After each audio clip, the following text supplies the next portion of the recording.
¿Más preguntas?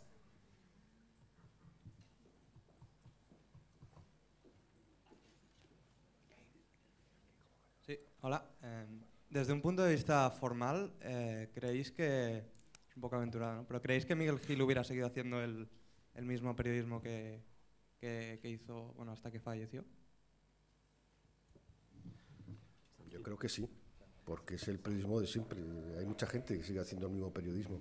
Y él, que estaba en una agencia, Santi es el que mejor puede contestar, es evidente que hubiera hecho el mismo, y quizás con más complicaciones de internet y todas estas cosas, ¿no? Pero la esencia es la misma. Yo creo que depende un poco de cómo defines el mismo periodismo. Yo he visto a lo largo de los años, en mi caso y en el caso de otras personas, en la medida que la gente va creciendo y madurando y entrando en nuevas etapas vitales, pues eso condiciona un poco el tipo de periodismo que hacen. Lo del periodismo de conflicto, de guerra o de ir al frente constantemente suele ser, por lo general, aunque no siempre, un trabajo de gente más joven, un poco como los militares en ese sentido, ¿no? Y luego, en mi experiencia, en la medida que la gente va creciendo y madurando, se va cambiando un poco el enfoque, pero sigue siendo el mismo tipo de periodismo en el sentido que existe el mismo compromiso con el periodismo y las mismas ganas de seguir denunciando las cosas malas y seguir aportando algo a la sociedad democrática a través del periodismo.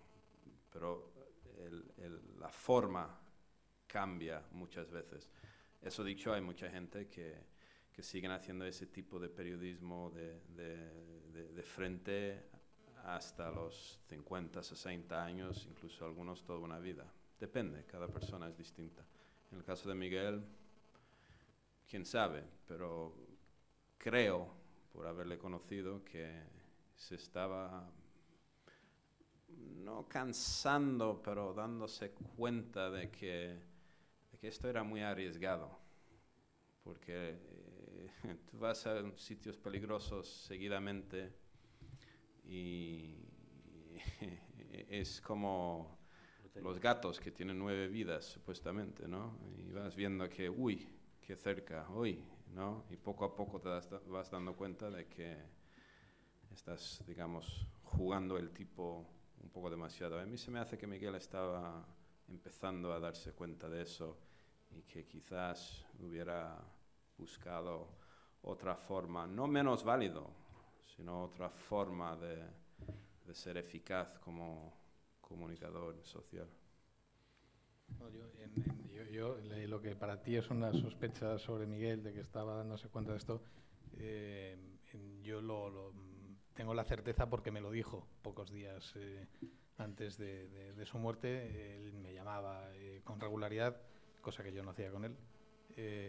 Y en una de las últimas conversaciones que tuve con él sí me contó, sí me dijo: estoy cansado, me estoy empezando a cansar de esto, necesito buscar alguna otra salida. No sé si esa salida era temporal o definitiva, pero estoy seguro de que de alguna manera ese compromiso que tenía Miguel lo hubiera seguido ejerciendo o como periodista o bien desde otro terreno, pero sí estaba en un momento de cansancio. Y tiene razón Santi en esto que decía: el periodismo en este tipo de escenarios es el periodista responde a un perfil más bien joven. Y os contaba que acabo de estar, estuve en enero en Haití y me encontré con que con 42 años era de los viejos. Era el periodista, la edad media del periodista que había en Haití no superaba los 30, 35 años. Hay un tipo de historias que hacía Miguel, que es lo que yo creo que seguiría de alguna forma haciendo, sea o no un conflicto, que es las historias desde el punto de vista humano. Son historias donde hay gente. En el periodismo anglosajón siempre hay gente en las historias, incluso aunque sean económicas. Historias de la reforma sanitaria de Obama, en España las hemos cubierto con declaraciones de Obama, o incluso con alguna declaración de algún senador republicano, pero no ha existido reportajes sobre cómo se vive en Estados Unidos sin sanidad o cómo se vive con una sanidad que te van a echar si tienes un cáncer. Los periódicos están llenos de periodismo declarativo, están llenos de corbatas. Hay una historia muy tonta que siempre ha salido de una comida, que es que si cogéis un periódico y contáis el número de corbatas que hay en un periódico, casi todas las informaciones que llevan foto con corbata, ninguno tenemos corbata, son informaciones que tienen un título declarativo: afirmó, aseguró, etcétera. En cambio, donde no hay corbata, donde hay fotos como las de Santi o las de Gerba o las de Javier o las de Enric, son historias que son vividas, son historias de personas que sienten y padecen. Después, si contáis el número de corbatas y las dividís por el número de páginas, os sale el índice de aburrimiento del periódico. Yo, en relación con tu pregunta, la contestaría de dos maneras. Una, personal. Es verdad que Miguel Gil, antes de morir, llevaba un tute de trabajo en los últimos años muy duro, como también otros periodistas, que acostumbran a trabajar en ese tipo de especialidades del periodismo, que no son ni mejor ni peor que otras especialidades. Yo siempre he dicho que hacer periodismo en zona de conflicto no es más difícil, a veces incluso más fácil que hacer un buen periodismo económico, hacer un análisis económico o una buena crónica de tribunales es más difícil que hacer una buena crónica en una zona de guerra, porque en la guerra tienes los ingredientes de la crónica, la tienes casi servidos, por desgracia, ¿no? Y es más fácil hacer 70 líneas, hacer una buena traveling con ruido y sonido, que aunque estén mal montados puede funcionar.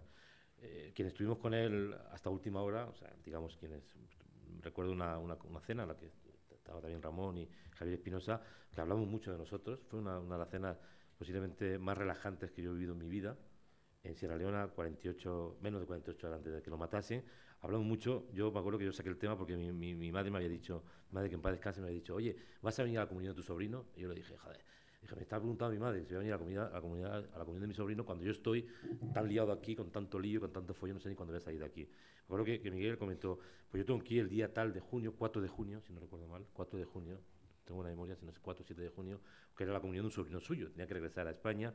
Y hablamos también de que necesitaba de alguna manera buscar un espacio para él, suyo, personal, porque llevaba demasiado tiempo yendo de un lado para otro, con cosas en Barcelona en casas prestadas, o de familiares, cosas en Londres, cosas en Avillán, donde tenían su casa, donde él vivía, en Costa de Marfil, pero por donde nunca pasaba, porque siempre estaba de un lado para otro, y que de alguna manera quería pegar un frenazo de la tensión permanente de estar trabajando de país en país en África, que es muy estresante y quema muchísimo a cualquier persona, da igual que se llame Miguel Gil, que cualquier otra persona. Esto lo ha pasado a muchos periodistas que en un momento determinado han decidido, por cuestiones de amor, o cuestiones de familiaridad, por cuestiones de trabajo, dar la vuelta.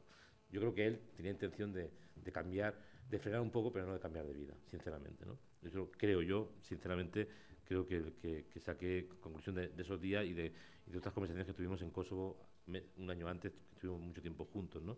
Y luego creo, sinceramente, que ha cambiado muchísimo en estos últimos 10 años, o estos últimos 15 años, el periodismo. O sea, hoy día, digamos, se habla mucho de la crisis del periodismo laboral, la crisis laboral. 3.400 trabajadores periodistas han ido a la calle desde noviembre del 2008 en España. 3.400, para que veáis cómo está el panorama. Se habla mucho de ese tipo de crisis. Yo creo que es una crisis transitoria. Es una crisis que va a regenerar un cambio claro de mentalidad. Cuando yo hice periodismo cerca de aquí, en Autónoma de Barcelona. Había una facultad en Autónoma, una en la Complutense, una facultad en Navarra y una sección de Bilbao que pertenecía a Barcelona. Ahora voy a Segovia, me encuentro 3 facultades. Vengo a Barcelona, me encuentro 5 facultades. Voy a Madrid, me encuentro 4 facultades o 5. Me encuentro miles de personas saliendo cada año al mercado. Además, un mercado absolutamente, en muchas situaciones, complejo, porque periodistas que trabajan en gabinete de prensa, gente del mundo del gabinete de prensa no tiene nada que ver con el periodismo, es aún más, la antítesis del periodismo, está trabajando en un trabajo que realmente tenía que tener otra funcionalidad universitaria.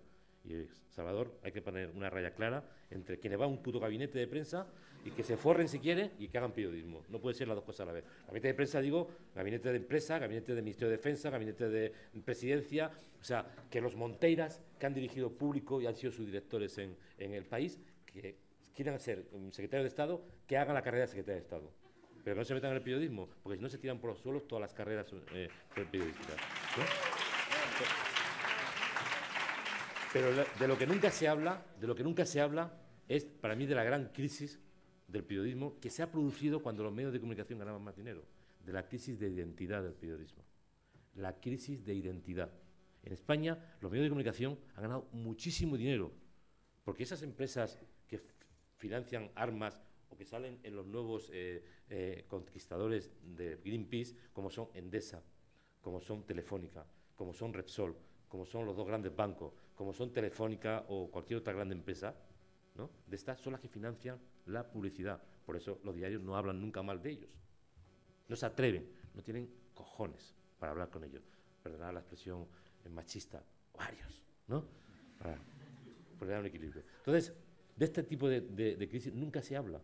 Y esta crisis nació cuando un montón de periodistas que dirigen los medios se comieron un montón de marrones y dejaron a un lado todo el periodismo de investigación para dar, de alguna manera, una idea absolutamente idílica de lo que estaba pasando en este país y en otros países.